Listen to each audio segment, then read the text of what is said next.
దేవుడు తన చిత్తాన్ని నీ పట్ల నెరవేరుస్తున్నప్పుడు ఈ లోకంలో కొన్ని శ్రమలు, నిందలు, అవమానాలు, కష్టాలు, కన్నీళ్లు ఎదురవుతూనే ఉంటాయి. వాటిని చూసి కృంగిపోక ముందుకు సాగిపో. నీవు పడ్డ ప్రతి శ్రమకు, నిందలకు, అవమానాలకు, కష్టాలకు, కన్నీళ్లకు, ప్రతి దానికి లెక్క కట్టి మరీ నిన్ను ఆశీర్వదించబోతున్నాడు నా దేవుడు. ఆమేన్.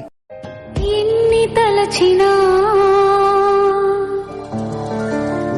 ఏది అడిగినా